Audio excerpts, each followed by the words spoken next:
North నియోజకవర్గంలో ఎందుకంటే Telugu Desam party, Bharatiya Janata party, Janasena ఉమ్మడి అభ్యర్థిగా నేను విష్ణుకుమార్ రాజు, నేను మాజీ ఎమ్మెల్యే కాబట్టి ప్రజలందరూ కూడా అత్యంత అద్భుతంగా ఆదరిస్తున్నారు.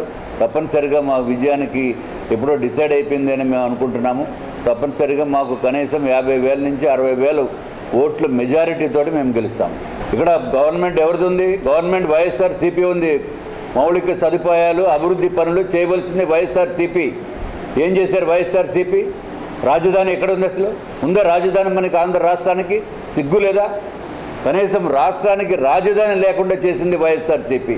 ఇది ఒక్కటే కాకుండా మద్యపాన నిషేధం, సంపూర్ణ నిషేధం చేసిన తర్వాతే మళ్ళీ 2024లో ఎలక్షన్స్కి వచ్చి ఓట్లు అడుగుతానని చెప్పిన జగన్మోహన్ రెడ్డి గారు మరి ఇప్పుడు ఇవాళ ఎక్కడ చేశారు?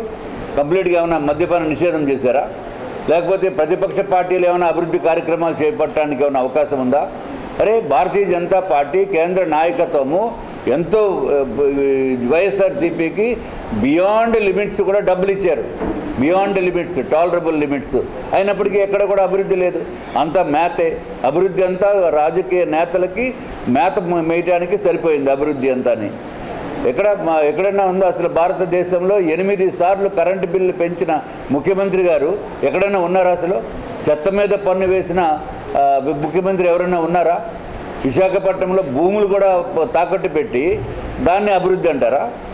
అరే బీచ్ రోడ్లో కనీసం అక్కడ ఏదైతే ఋషికొండ ఉందో దాన్ని బోడిగుండు గీసేసి అక్కడేమో ప్యాలెస్లు లాంటివి కట్టారు. కనీసం చూడటానికి కూడా పబ్లిక్ని అలౌ చేయటం లేదు, రాజకీయ పార్టీలను అలౌ చేయలేదు. ఇదే అభివృద్ధి? అన్ని దొంగ కేసులు పెట్టి ప్రజల్ని ఇబ్బంది పెట్టింది ఇదే అభివృద్ధి? ఇక్కడ నార్త్ నియోజకవర్గం అంటుంది. నార్త్ నియోజకవర్గమే అసలు అభివృద్ధి అండి. అంత గోండాయిజంతో ఉంటే ఎవరికి తెలియదు? కేకే రాజు గారు అనే వ్యక్తి ఇక్కడ వైఎస్ఆర్సీపీ నుంచి ఇప్పుడు కంటెస్ట్ చేస్తున్న వ్యక్తి. ఆయన చంద్రబాబు నాయుడు గారు ఎస్పీజీ ఫుల్ ప్రొటెక్షన్లో ఉన్నప్పటికీ కూడా విశాఖపట్నం ఎయిర్పోర్ట్ నుంచి బయటకు వచ్చినప్పుడు కోడిగుడ్లు విసిరి, టమాటాలు విసిరి, వాటర్ బాటిల్స్ విసిరి, చెప్పులు విసిరి ఆయన ఫోటోని ఎదురుకుండా చూపిస్తూ చెప్పుతోటి కొట్టారు. ఇదే అభివృద్ధి? అభివృద్ధి అంటారా? గూండాయిజం అంటారా? పవన్ కళ్యాణ్ గారు కూడా వస్తే ఆయన జనవాణి కార్యక్రమాన్ని గురించి వస్తే ఏం చేశారు? నోవోటల్ నుంచి కూడా ఇక్కడ రాకుండా డైరెక్ట్గా ఎయిర్పోర్ట్కి తీసుకెళ్లే కార్యక్రమం ఎవరు చేశారు? పబ్లిక్ ఎంతో గ్రీవెన్సెస్ తెలుసుకుందామని వస్తే మీరు ఈ కేకే రాజు గారు ఆధ్వర్యంలో గుండాలను పెట్టి, రౌడీలను పెట్టి, పెద్ద అల్లర్లు చేసి ఆయన ప్రోగ్రామ్ని క్యాన్సిల్ చేయించింది ఎవరు? ఈ కేకే రాజు గారు కదా. వైఎస్ఆర్సీపీలో చాలామంది ఉన్నారు, చాలామంది ఎమ్మెల్యేలు ఉన్నారు, కానీ ఎవరు ఇటువంటి పనులు చేయటం లేదే. ఇంత దారుణమైన ఇదేం లేదే. విశాఖపట్నంలో వైఎస్ఆర్సీపీకి ఎవరన్నా ఏదన్నా ఒక రౌడీజము, గూండాయిజము చేయాలని అనుకుంటే కేవలము గుర్తుకు వచ్చేది కేకే రాజు గారు మాత్రమే. కార్పొరేషన్ ఎలక్షన్స్లో కూడా ఆయన ఏ విధంగా ప్రవర్తించారో అందరికీ తెలుసు. అట్లాగే చంద్రబాబు నాయుడు గారిని అన్యాయంగా, అక్రమంగా అరెస్టు చేసినప్పుడు ఈ రాష్ట్రంలో 2 చోట్ల సంబరాలు చేసుకున్నారు. ఒకటి రోజా గారు, రెండోది ఈ కేకే రాజు గారు. అంటే ఒక వ్యక్తిని అన్యాయంగా, అక్రమంగా అరెస్టు చేస్తే మీరు సంబరాలు చేసుకుంటారా? ఇదేమన్నా పద్ధత? ఇదేమి సిస్టమ్? ఇది రౌడీజానికి కాదా? ఇది ఎంత దారుణం అండి. అన్నీ కూడా భయభ్రాంతులు చేస్తున్నారు. అసలు వైఎస్ఆర్సీపీ వాళ్ళు కనుక మళ్ళీ అధికారంలోకి వస్తే విశాఖపట్నంలో భూములు దొరికే పరిస్థితి కూడా ఉండదు. సొంత ఆస్తులు కూడా తాకట్టు పెట్టే పరిస్థితి వస్తుంది. ఎన్ని తాకట్టు పెట్టలేదు? పాలిటెక్నిక్ కాలేజ్ తాకట్టు పెట్టలేదా? లేకపోతే ఎంఆర్ఓ ఆఫీస్ తాకట్టు పెట్టలేదా? లేకపోతే ఇంకా R&B క్వార్టర్స్ తాకట్టు పెట్టలేదా? పెట్టి డబ్బంతా ఏం చేశారు? మీకు వచ్చే లిక్కర్ 12 రూపాయలకి లిక్కర్ కొని 220 రూపాయలకి అమ్మి ఎంత డబ్బులు సంపాదించారు మీరు? 200 రూపాయలు ఒక్కొక్క బాటిల్ మీద, వాటర్ బాటిల్ మీద 200 రూపాయలు సంపాదిస్తే ఉంటే ఒక సామాన్యుడు వాడి దగ్గర నుంచి నెలకి 6,000 రూపాయలు మీరు దోచుకున్నట్టు కాదా? నెలకు 6,000 అంటే సంవత్సరానికి ఎంత అయింది? 72,000 అయింది.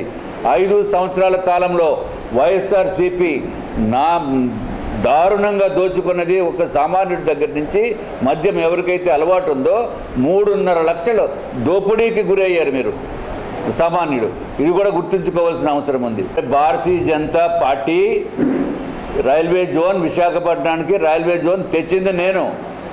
మా పార్టీ కూడా అందరూ కలిసి రైల్వే మంత్రి గారితో మాట్లాడి ప్రత్యేకంగా అది అవ్వటానికి అవకాశం లేనప్పటికీ కూడా ఒక పొలిటికల్ డెసిషన్ తీసుకుని విశాఖపట్నానికి రైల్వే జోన్ తెస్తే ఈ దుర్మార్గపు ప్రభుత్వము, ఈ వైఎస్ఆర్సీపీ ప్రభుత్వము ఎందుకు పనికిరాని ల్యాండ్స్ దాన్ని చూపించి ఇక్కడ మీరు హెడ్ క్వార్టర్స్ కట్టండి అంటే అది సాంకేతికంగా అది కుదరదు, వేరే చోట ల్యాండ్స్ ఇవ్వాలి అని చెప్పి మేము డిమాండ్ చేస్తున్నాము. కానీ వాళ్ళు ఇవ్వటం లేదు. ఇంత దుర్మార్గం ఏమి ఉండదు. రైల్వే జోన్కి ల్యాండ్ ఇవ్వలేనటువంటి స్థితిలో వైఎస్ఆర్సీపీ ఉంది. ప్రైవేటైజేషన్ది ఇది మొదలుపెట్టింది భారతీయ జనతా పార్టీ కాదు. ఇది మొదలుపెట్టింది 1996లోనే కాంగ్రెస్ ప్రభుత్వం మొదలుపెట్టింది. అయినప్పటికీ కూడా మేము ఈ స్టీల్ ప్లాంట్ ప్రైవేటైజేషన్ అవ్వకుండా చూడటానికి భారతీయ జనతా పార్టీ ఆంధ్ర రాష్ట్ర యూనిట్ పూర్తిగా దాని మీద నిలబడి ఉంది. ఎట్టి పరిస్థితిలోని ఇక్కడ ప్రైవేటైజేషన్ కాకుండా దీన్ని ఏదైనా సైడ్లో కానీ ఇంకా వేరే సంస్థలో కానీ మెర్జర్ చేయటమో టేక్ ఓవర్ చేయటమో ఆ ప్రతిపాదనని ఆలోచించవలసిందిగా మేము కోరటం జరిగింది. ప్రజలు వాళ్ళు కాపాడుకోవడానికి ముందు కేకే రాజు గారిని బయటికి పంపాలా. ఒక ఎమ్మెల్యే కానప్పటికీ కూడా ఎమ్మెల్యే చేయవలసిన పనులు మీరు చేయటం అనేది ఎంతవరకు సబబది? ఒక ఎమ్మెల్యే ఉన్నప్పుడు ఎమ్మెల్యేని కాదని చెప్పి మీకు ఏదో ఒక ఇన్ఛార్జ్ అని చెప్పిన మలాన మీరు ఎమ్మెల్యేగా ఫీల్ అయిపోయి మీరే కొబ్బరికాయలు కొట్టేసి మీరే ఏదో శంకుస్థాపన చేసేసినట్టు చేయటం అనేది ఇది చాలా ఇది కరెక్ట్ పద్ధతి కాదు. ఇది ప్రోటోకాల్ పద్ధతి కాదు. ఇది డెఫినెట్లీ ఇట్ ఈస్ రాంగ్. అంటే మీకు లేని అధికారాన్ని మీరే సృష్టించుకుని మీరు పనులు చేస్తున్నారు. అభివృద్ధి ఆయన చేసేదేంటి? బొచ్చు అభివృద్ధి ఏం చేశారు ఆయన? మేము ఇదివరకు స్టార్ట్ చేసి వదిలేసినవన్నీ ఇప్పుడు ఫైనల్ చేశారు, అంతే కదా. మేము ఇక్కడ ఏదైతే కమ్యూనిటీ హాల్ ఉందో ఏఎస్ఆర్ నగర్లో మేము స్టార్ట్ చేసాము. ఈ ప్రభుత్వం వచ్చాక మొత్తం ఆగిపోయింది. వీళ్ళ అభివృద్ధి మళ్ళీ ఎలక్షన్స్ వచ్చినాయి కాబట్టి ఇప్పుడు కంప్లీట్ చేశారు. ఏంది అభివృద్ధి? ఈయన చేసేదేంటి? ఈయన ఏం అభివృద్ధి చేయగలరు? ఈయనకేం చేతనవును అని చెప్పిందంటే అంటే ఎంప్లాయ్మెంట్ విషయం దగ్గర నుంచి నేను అంటే మౌలిక సత్వం అంటే నేను ఎక్కువ కల్పించాను అని చెప్పి ఏమి ఈయన కల్పించింది? బాబు చాలా భయంకరంగా ఉంది ఇది. ఈ జగన్ బాబుని మించిపోయినట్టున్నాడు ఈయన ఎంప్లాయ్మెంట్ కల్పించేమిందా? ఏంది ఎంప్లాయ్మెంట్?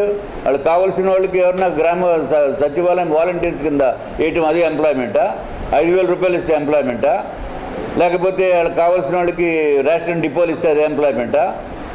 అవన్నీ కరెక్ట్ కాదు కదా. అది వాళ్ళకి తెలుసు. వాళ్ళు చేసేది లేదు, సచ్చేది లేదు. 151 సీట్లు ఇచ్చిన తర్వాత ఈయన అసలు స్వరూపం బయటపడింది. ఇప్పుడు ఈ దిక్కుమాలిన ప్రభుత్వము విధానాలు బాగులేదని ప్రజలందరూ కూడా డెఫినెట్గా దీనికి వ్యతిరేకంగా ఉన్నారు. జగన్మోహన్ రెడ్డి గారు పార్టీకి గనక ఓటు వేస్తే మన పిల్లల భవిష్యత్తుకి ఉరితాడు వేసిన దాంతో సమానము. ఆంధ్ర రాష్ట్ర భవిష్యత్తుకి ఆంధ్ర రాష్ట్ర అభివృద్ధికి కూడా ఉరితాడు వేసిన దాంతో సమానమనే భావన రాష్ట్ర ప్రజల్లో ఉంది. ఎట్టి పరిస్థితుల్లోని జగన్మోహన్ రెడ్డి గారు వారి పార్టీ నుంచున్న వ్యక్తులు ఎట్టి పరిస్థితుల్లోని ఓడిపోతారు.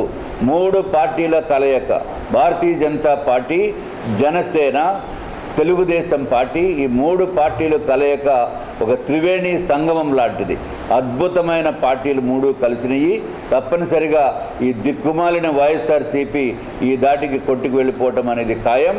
175 సీట్లకి కనీసం 17 సీట్లు వస్తే గొప్ప అని చెప్పి మేము తెలియజేసుకుంటున్నాం. చంద్రబాబు నాయుడు గారు సూపర్ 6 ప్రోగ్రాం పెట్టారు. దాంట్లో అన్నీ రాసి ఉన్నాయి, క్లియర్గా ప్రజలకి ఎక్స్ప్లెయిన్ చేయడం జరుగుతుంది. మహిళలకి బస్సు ఫ్రీ, ఇంకొకటి సంవత్సరానికి 3 సిలిండర్లు ఉచితంగా ఇస్తున్నారు. ఎందుకు ఇస్తున్నారంటే జగన్మోహన్ రెడ్డి గారు ఇదివరకు 2019లో 450 రూపాయలు ఉన్న సిలిండర్ని ఈరోజు 1150 రూపాయలు చేసేసారు. అందుకు ప్రజలు ఇబ్బంది పడుతున్నారనే ఉద్దేశంతో 3 గ్యాస్ సిలిండర్స్ ఉచితంగా ఇస్తున్నారు. ఇదివరకు జగన్మోహన్ రెడ్డి గారు ఏదైతే అమ్మఒడి స్కీమ్ ఉందో ఇంట్లో ఎంతమంది ఉంటే అంతమందికి ఇచ్చేస్తామని చెప్పిన పెద్ద మనిషి ఈ అధికారం వచ్చిన తర్వాత ఒక్కళ్ళకే ఇస్తున్నారు. కానీ చంద్రబాబు నాయుడు గారు ఇంట్లో చదువుకోవాలి పిల్లలనే ఉద్దేశంతో ప్రతి ఇంట్లో ఎంతమంది పిల్లలు ఉంటే అంతమందికి కూడా 15,000 రూపాయలు సంవత్సరానికి ఇవ్వడం జరుగుతుంది. అట్లాగే ఎక్కడ కూడా నిరుద్యోగం విపరీతంగా పెరిగిపోయిన వలన ఎవరికైతే అర్హత ఉండి ఉద్యోగం లేని వారికి కూడా నిరుద్యోగ భృతి కింద 3,000 రూపాయలు చంద్రబాబు నాయుడు గారు ఇస్తామని చెప్పడం జరిగింది. ఇది ఒకటే కాకుండా ఎన్నో పెన్షన్స్ కూడా 3,000 రూపాయల నుంచి 4,000 రూపాయలకి పెంచడం జరిగింది. ఎన్నో సంక్షేమ కార్యక్రమాలు చేయటం జరుగుతుంది. అట్లాగే ప్రతి రైతుకి కూడా 20,000 రూపాయలు వారికి ఇవ్వటం జరుగుతుంది.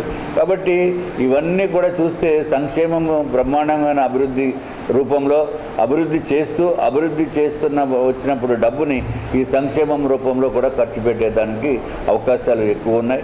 తప్పనిసరిగా ఈ 3 పార్టీల కూటమి అభ్యర్థులు గెలుస్తారు. ఎవరైతే జగన్మోహన్ రెడ్డి గారు ఇచ్చిన పథకాలని కానీ ఎవడు పట్టించుకునే పరిస్థితి ఉండదు.